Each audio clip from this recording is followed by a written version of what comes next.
Welcome to Conversations. I'm Muqtadar Khan, and today we are going to do a review of India's foreign policy towards the Middle East. How has it changed? What are the critical issues that engage India's interaction with the Middle Eastern countries? How has India succeeded in balancing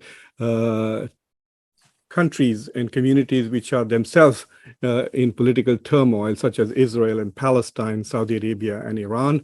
And we will also try to understand what are the future challenges going forward to India's relationships with the Middle East. And today with me, I have a very interesting, exciting young scholar, Dr. Aradhana Talwar. Dr. Aradhana Talwar got her PhD from JNU. JNU is to social sciences what the IITs are to engineering. And Dr. Talwar did her dissertation on the foreign policy of Syria under Hafiz al-Assad. She has taught political science at St. Xavier's College in Mumbai. This is a very prestigious and very important liberal arts school in Mumbai. I have won several debates there while I was doing my MBA at SP Jain. She's currently she's currently an associate vice president and head academic at Dalham, Bangalore. I will post a link to that in the description of the video for those of you who are interested.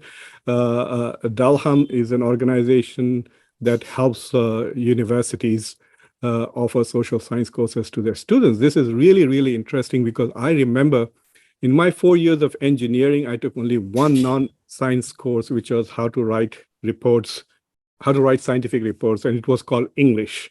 That's all I did. So it's a great thing that Dalham is teaching social sciences. It is a code word to teaching critical thinking and reflection about the human condition.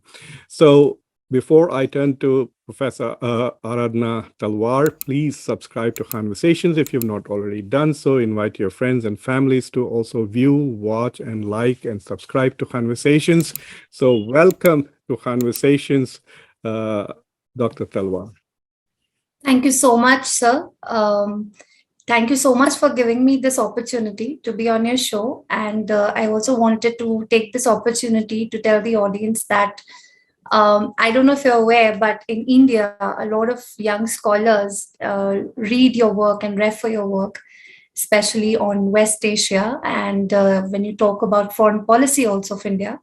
So for me, it's a privilege to be on your show. And more than anything, I'll be very happy to gain some knowledge from you in this interaction, because I know that you've done extensive field work in the area. So thank you so much, sir, again, for having me on the show. Well, thank you very much for having accepted this request from me, Dr. Talwar. So let's jump right into it. There has been a significant change in Indian foreign policy since 2015 after Prime Minister Narendra Modi himself, made all those trips all over the world. People were saying that is he going to stay at home or just live abroad? And a lot of those trips were made to the Middle Eastern countries. So can you briefly summarize or tell us what are the biggest changes that have come in Indian foreign policy towards the Middle East since Modi became Prime Minister? Sure. Firstly, I would be using the word West Asia instead of Middle East. As you would know, in India, policymakers and research scholars like us, we use West Asia for Middle East. So how I look at India's foreign policy is that it is very evolving in nature towards the region and also a little bit exploratory, a sort of an element. How I look at the policy is it has evolved, and I say so because when I talk about the region, West Asia, and when I talk about the current government's policy, I cannot talk about it in isolation of the past policies or approach that successive Indian governments have had towards the region. Firstly, a very important question that arises also in many times to policymakers and to scholars like us who are working on the region, that why is this region important to India? It's all about South Asia. Most of the times it's about China. My question is, this region firstly is extremely important because if we see in history, in the past, it has been a battleground for great power rivalry. sometimes also called superpower rivalry, as we would like to see. The region is also important because it was very important when we also it draws a very similarity or a similar approach, history with India, especially when we talk about colonial state formation countries in Asia, being under the colonial rule, and how there was this kind of sense of liberty, freedom from the colonial rule, and a revolt against the imposition of borders that created the states as they are today. And that actually is the root cause of the continuous problems that the region faces even till today. When we talk about, say, Arab-Israeli conflict, when we talk about intra-regional conflicts in the region. So it has a very colonial narrative, historical narrative, very similar to India also. And in this context, the region becomes very important and already was very important to India. So much so that even during a freedom struggle, our leaders like Mahatma Gandhi were very, very vocal about their support to Arab cause, Palestinian cause, were very supportive of them against the imposition of the borders, because we kind of face the similar issues here in India when we talk about our struggle, freedom struggle. The first phase that I look at is when India got its independence in 1947. Even Gandhiji led the Khilafat movement, which was absolutely nearly 100 years ago. Absolutely. He led the Khilafat movement. And in fact, I was reading somewhere that even the Zionist movement that time, they were kind of, getting very close. They made attempts to get close to Gandhi by sending Mr. Kallenbach, who was also a very close confidant of Gandhi in South Africa when the movements were against anti-India laws in South Africa as well. So it has a close connection in history, and that's why the policy makers even today give the region a lot of importance. That's why I personally wanted to work on this region to understand the dynamics of the region, why it's become, and not only for India, I'm sure even for powers like the US or the Europe, this region is extremely important. If I very specifically talk from an Indian perspective, right from I divided into different phases. The first phase is from 1947, when we got independence, to 1991, when there was LPG sinking in, and obviously disintegration of USSR, former erstwhile USSR. That first phase, we saw a lot of similarity in approaches of these countries, where we slid into NAM, non-alignment movement, which called for Afro-Asian solidarity. That is, point being that we do not align with any superpower, but look after our own interests, because the countries were newly independent countries, NICs, decolonized, and had a very strong, so the strong Arab credo of liberty, of fraternity, of equality, of socialism found resonance in Indian political system as well. There was a very similar ethos, values, and approaches towards international issues. In this background, India took a very principled stand on Palestine issue in those years, where we were very, very close to Palestinian leadership. For example, Mr. Yasser Arafat, who our Indian leaders called him a friend of India. Mm-hmm. We were one of the very few states, the first among states, who recognized PLO, who recognized the state of Palestine. At the same time, we also were one of the few states initially to recognize the state of Israel. But having said that, we did not have a diplomatic relations until 1992. So one of the first foreign policy decisions, or I would rather say dilemma, were Israel-Palestine issues that Indian leadership faced in this first phase of its policy towards West Asia, which I feel was ideologically driven more so, as I said, because they had a prism of Afro-Asian solidarity against, and they wanted, in fact, to bring about a framework in international politics which reflected the ethos of these countries. They were, I wouldn't say they defied the international order, but they wanted to bring about a certain sort of these values in the international framework, which were absent according to these countries till then. And this was the phase where India also looked at this region from, again, different perspectives, which continues even today. Because if I talk about West Asia, it is a larger region which has sub-regions with which India has different policies, which continue even till today. So there is one called Maghrib, or collection of North African countries, which includes Egypt, Tunisia, Algeria, Morocco. Yeah. Then there is Gulf sub-region of the larger West Asia region, with which we have very close relations today. And there is another called the rest of the West Asia, which is also called Mashriq, which includes Iraq, Syria, Egypt, not Egypt, Israel, etc. And sometimes it's also called the Mediterranean region of West Asia. That's how Indian policymakers look at West Asia, with a very nuanced perspective towards these, sub-regions of this wider region of Asia. And why I'm emphasizing is because this will determine our policies over the years, how we have framed the larger West Asian policies and how we share bilateral relations with each of these countries or sub-regions. And that's how we look at these sub-regions. I find that approach more nuanced than even the US approach. The US has basically two tiers. It looks at the Middle East. It has a grand strategy towards the Middle East, whether to engage or not to engage, whether to be fully, and it has clear priorities. It's Israel, oil, and basically the fear of Islamization. These are the three things that really animate US foreign policy towards the Middle East. And then they have country-specific policies. So you have a broad strategy towards this. So India does split it in the region into separate. That's very interesting.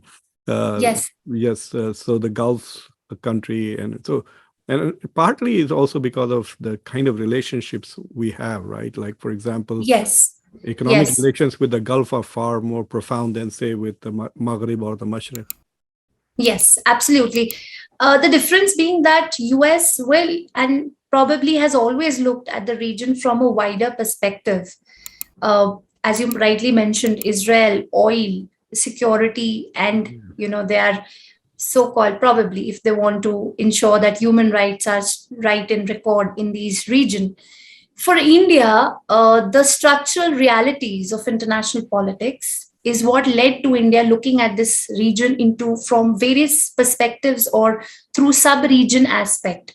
So India looks at this region, say, from a larger West Asia, moving to the second level of sub-regions, and then third level where India maintains its bilateral relations with each of these countries, which again, this policy has its own pros and cons.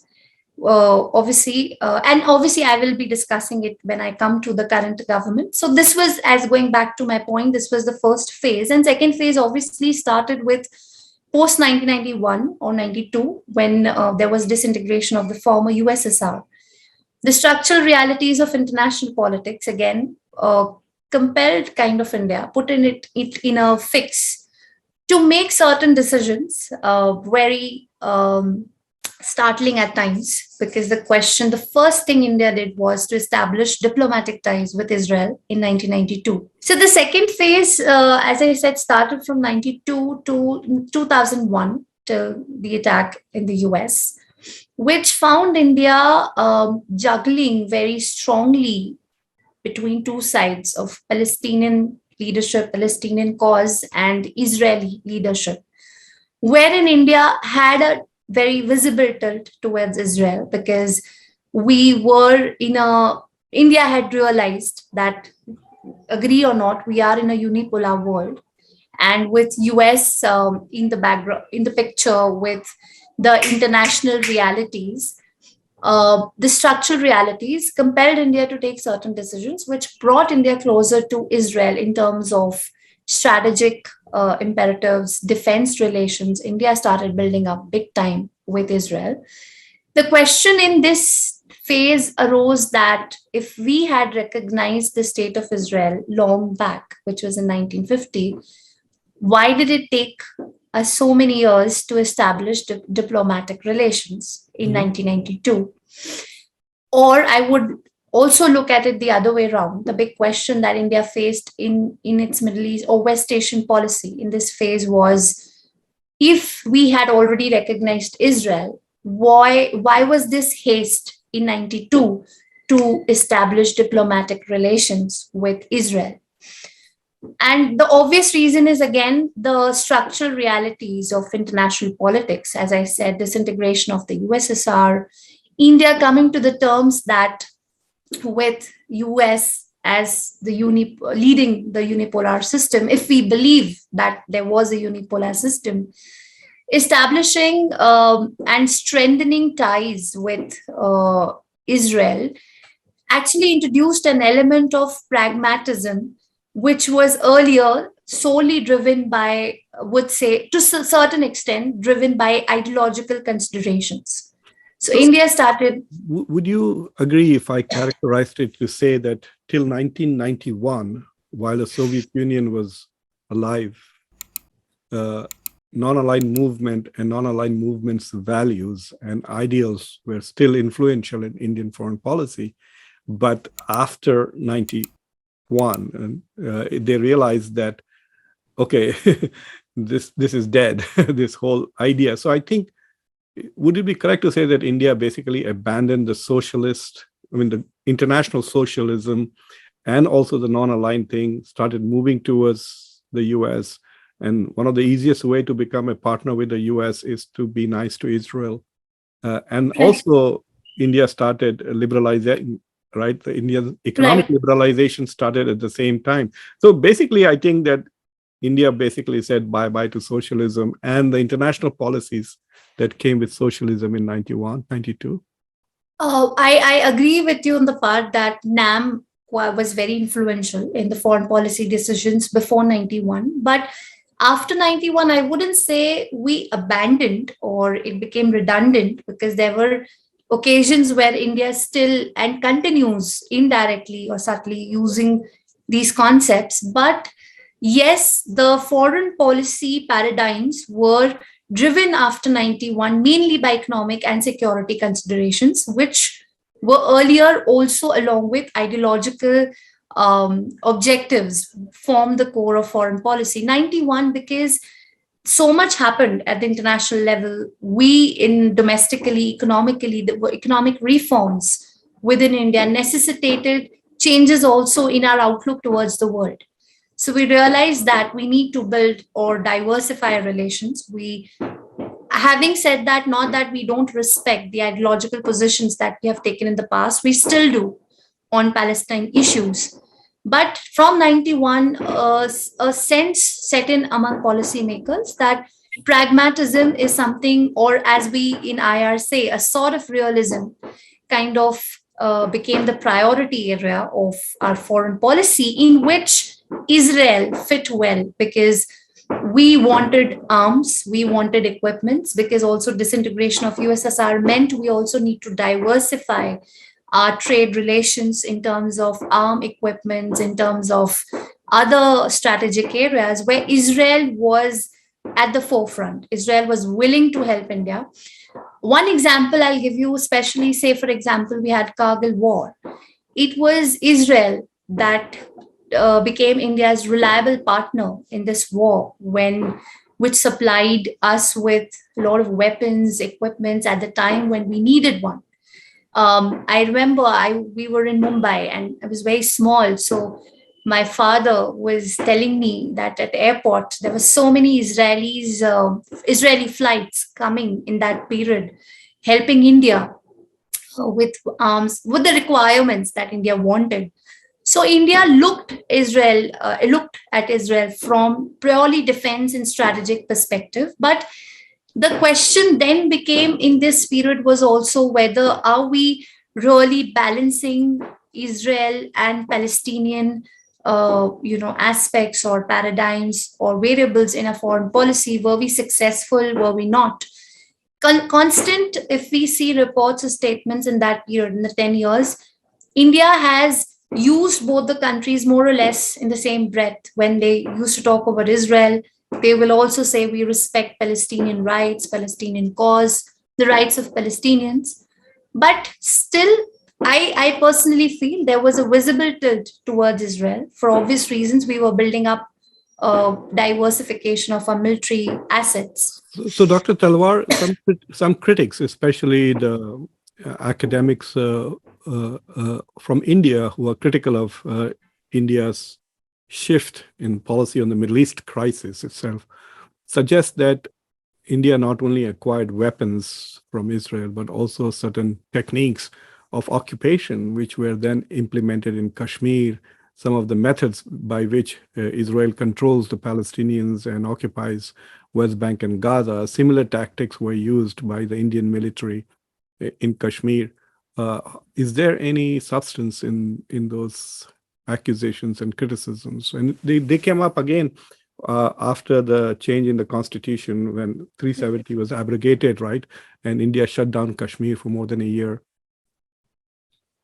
From my perspective, what personally, how I look at it, I do not draw a parallel between, obviously there's a section, as I agree with you, that draws a parallel between these two. I don't, for the simple reason that the context of these situations are very different.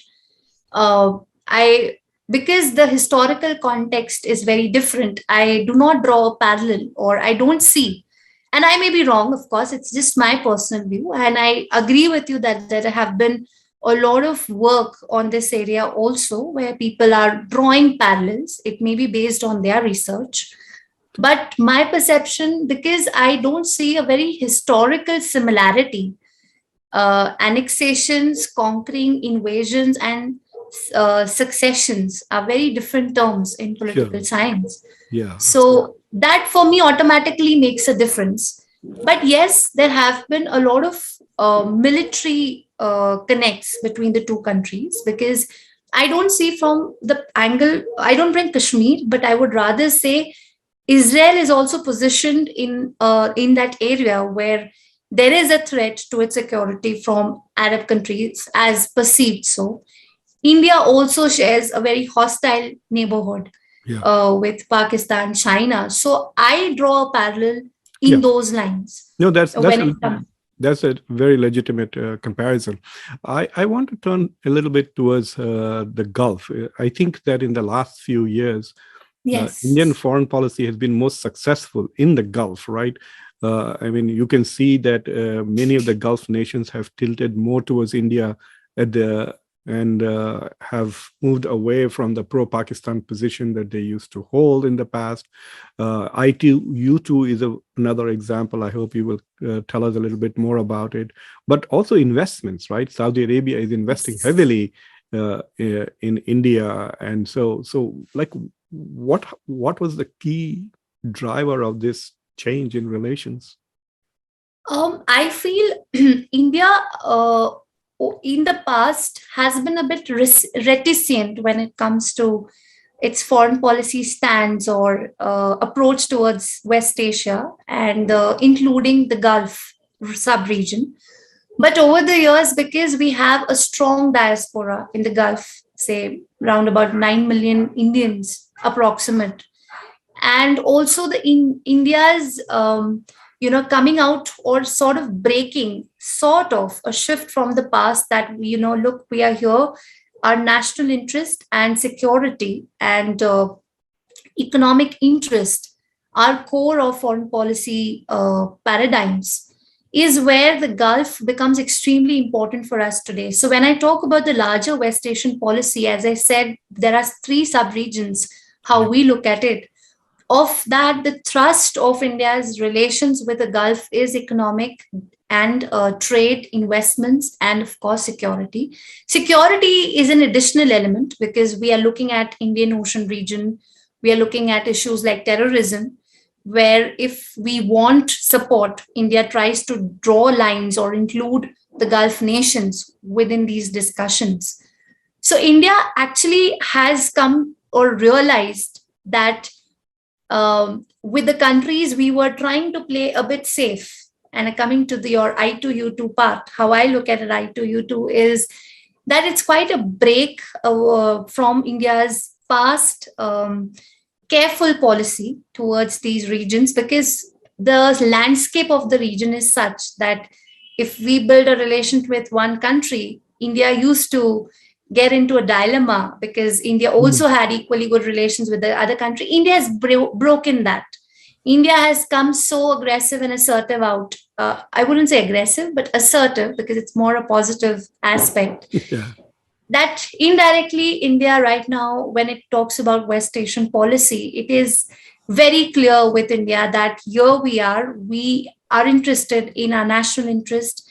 We are interested in building independent bilateral relations with the countries where there is mutual transactions of goods, of services, people to people connect.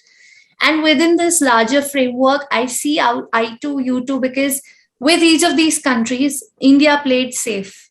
With Israel, India never came out very openly until very recently that India has started dehyphenating Israel and Palestine very openly by making trips to Israel and not going to Palestine or vice versa.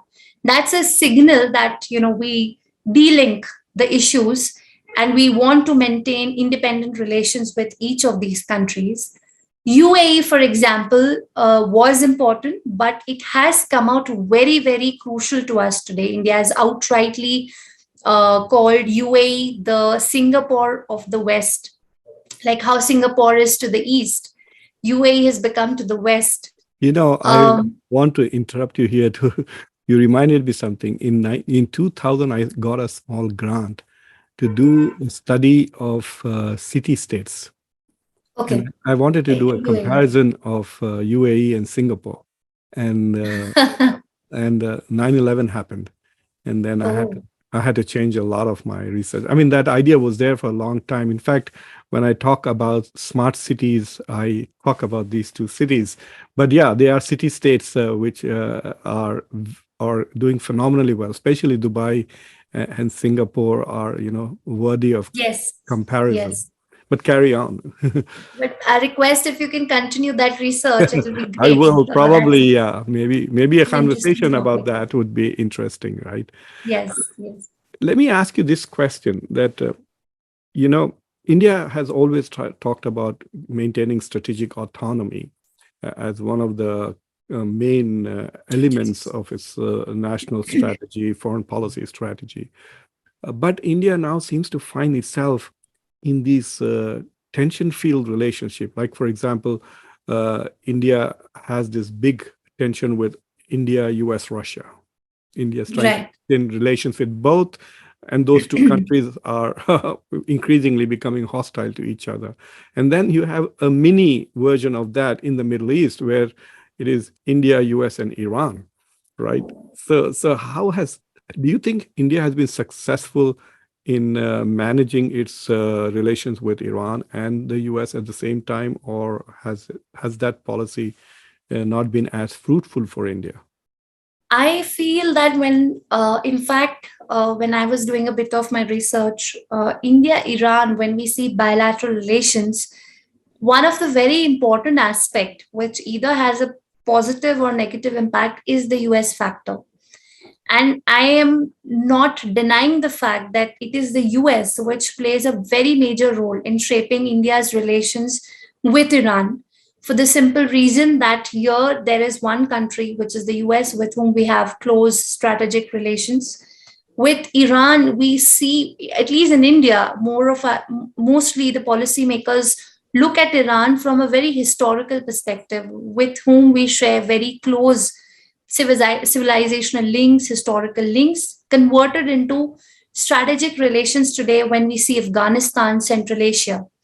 So India actually walks a very tightrope when also, if seen between US and Russia today, just how we are kind of trying to balance between the two when it comes either to Ukraine war or any other platform, Indo-Pacific, etc. Similarly, for India, Iran and US is a very, very tight rope.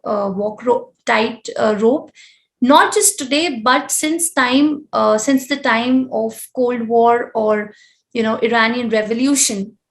After that, and of course post 91, etc., because US has had not so good relations with Iran since 90s, when hostages were taken, US hostages in Iran, followed by a lot of issues over nuclear. And to surprise, I don't know if we are really successful with Iran, but I feel that we have had a lot of ups and downs with Iran, wherein US plays the main role or in between. But I personally feel that with Iran, India has not reached to the level of heights where we can build a very, very strong relations, because the ups also come followed by downs. Like, for example, India voting on many occasions against Iran due to domestic reasons. We were also having a nuclear deal with US at that time.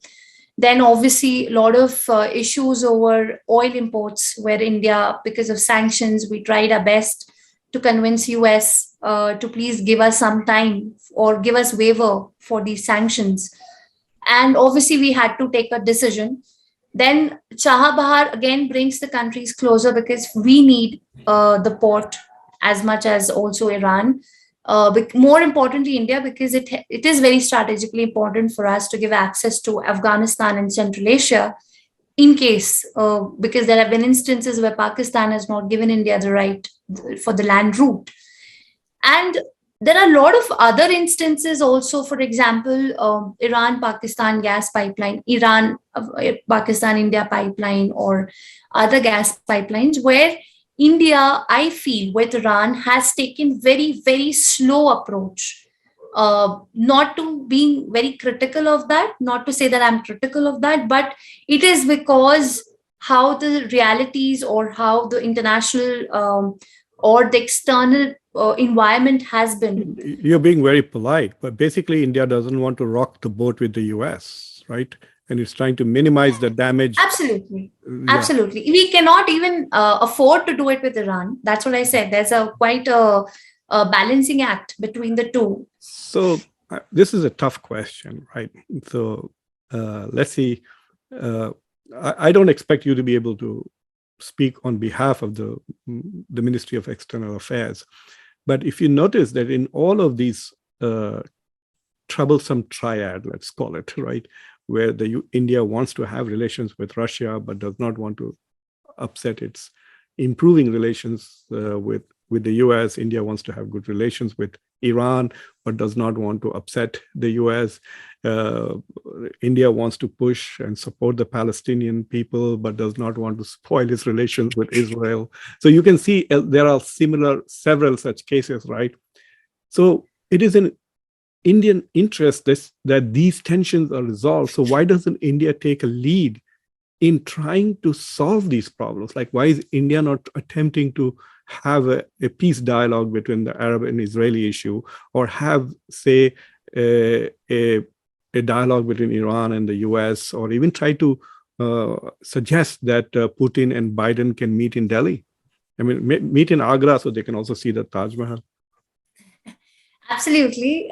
In fact, I pondered over that. Oh, you did? That's interesting. Yeah. I just pondered, because it's just how we watch news and we listen to your interviews, which is why India doesn't take. I don't feel that, I don't personally feel that India is not taking positions, but at the same time, Indian foreign policy has always been, or India at least say so, on many issues like Palestine, etc., that it's a very principled foreign policy where we do not believe in interfering with the domestic affairs of the countries. And agreed that this may sound a sort of cliche today, but this has what has led to India's West Asia approach, in a way that India has maintained good relations with the countries, at the same time maintain equidistance, say, from the intra-regional rivalries or within the region. For example, if we say that today there's a proxy war between, suppose, Saudi and Iran, so India would work in such a way that really doesn't impact or should not impact India's relations with either of them. which is why when you asked me about US and Iran, is the same thing. So this also falls a little not negative, but yes, this leads to a lot of questions on why doesn't India take a stand on, say, a so-and-so issue, or probably Palestine. But I feel that when I look, for example, you mentioned about Israel, Palestine, or Arab Palestine, I don't think that India has not really taken a stand, India on its own, in its own way, because one does not necessarily have to come outright in the open and make noises about taking stand. India foreign policy actually works in this way, silently, but at the same time prioritizing what issue suits them at what time. So when it comes to Palestine, Israel also, so on one hand, we do have good relations right now with Israel, building defense, not just defense, in some other sectors also, like agriculture, technology. But at the same time, India also has spoken about Palestine or the rights of Palestinian. My question comes is that... And I think Modi was perhaps the only Indian prime minister to actually visit. Absolutely. And one interesting, sir, I want to add a point where when Prime Minister Modi visited, he at times referred to sovereign and independent Palestine, not using the word united. My question is that there is a sign behind this, because the Palestinian leadership within themselves are so divided on so many issues. There were times where Arab countries would come ahead and talk about Palestine issue. My work is on Syria being one of the countries at the forefront which spoke about Palestine. But today, if I see with the region only, there are hardly countries really talking about these issues, because the building of economic trade relations are the top priority, even for the countries today. Oh, the Arabs have abandoned the Palestinian cause. The Abrahamic absolutely. The Abrahamic Accords is like a death. Absolutely. Yeah, they've normalized the relations. So in this situation, if there have been so many changes in the region of West Asia itself, India has also reflected these changes in its policy. So I don't feel that India is not really taking stand. India is taking stand, but it's on its own way. The difference being that what stands India took probably 1970s, we can't see that today. Things have changed, situations have changed, and so have the dynamics. I'm not talking about India taking a stance, supporting the Palestinian state. I'm talking about India becoming a venue for dialogues between these. Like, why can't we have an Arab-Israeli dialogue in Delhi, and Iran, US continue? I mean, the JCPOA discussions are taking place in Europe, right? Yes. Why not in Delhi? I mean, I think the Iranians and the Americans both will feel very comfortable in Delhi, because both have such good relations with India, and especially for Iran, which doesn't have good relations with most of the European countries, right? Absolutely. So I think India is missing a bus, is missing the opportunity to become a major peacemaker in the world. I agree with you, but I still have some hope. I am a sort of optimist person. Otherwise, I feel we are in the process, because, for example, in September, one instance which struck me when you spoke about Iran and India not having a dialogue. Around the corner of UNGA, PM Modi interacted with Iranian president on obviously the issues like US, Iran, and JCPOA, and of course, a lot of issues that are coming up with sanctions. And one thing that India made very clear to Iran is that India is here for diplomacy and dialogue, and not isolationism. Yeah. So isolation is not something that I don't think India is looking at. Definitely not. I don't say that India has reached its peak of being the interlocutor or mediator, but definitely isolation. India is not looking at isolation policies, because we are still in the progress. I'm just hoping we reach that time where your things become true, that we are a mediator between these two. But honestly, I don't see India playing the role of a mediator very soon between Arab and Israel over these issues, Palestinian, because as I said, our strategic interest, our economic interest, security at least for the government right now, matters the most. So Agree. we cannot, if you become a mediator somewhere or the other, we need to, probably it might not go down well. This is just a caution probably that Indian policymakers is trying to make, or they're trying to make. So yeah, plus with the Arab world abandoning the Arab cause, why would India become suddenly the inheritor of that cause? I understand exactly. India. This reminded me of one, one memory when I was doing my research. So we were talking exactly on the same lines. What if India becomes a mediator between Arab and Israel over these issues? Someone asked me, from Arab side, who will come? Who should come? Wow. Or from the Palestinian side, who are the leaders who will come and really talk about these talks or issues? So that kind of, took me back, and really reflecting on the Palestinian issue, or Palestine-Israel, or Arab-Israel, because if you see, sir, the dynamics, as I said, of the region itself has changed. Yes. So India is just reacting or addressing these changes. I think that if India even suggests something like that, both the United States as well as some of the I2U2 partners, all three of them would not welcome such an initiative. It was Aradhana Talwar. This was absolutely fantastic. You have given us very interesting insights into India's role in the Middle East. This conversation can go on for hours. We have already exceeded our time, but I will come back to you, and we will slice it and look at each of the phases and each of it in much more closer, microscopic way, so that we can look at the details and the nuances, because the devil is often in the detail, isn't it? So, but nevertheless, thank you for giving us an overview of India's foreign policy towards the Middle East. And maybe we should do a conversation on just 1992. It was such a critical year globally, but also for India. So for those of you who are listening, please subscribe to Conversations if you have not already done so. Like the video, share it with your friends, and especially with your students. If you are a professor, one of the goals of Conversations is to provide multimedia material for students, so that you can listen to it as a podcast also while you're walking around. So thank you very much, Dr. Aradhana. Thank you so much, sir. Thank you. Thank you so much for having me. Thank you.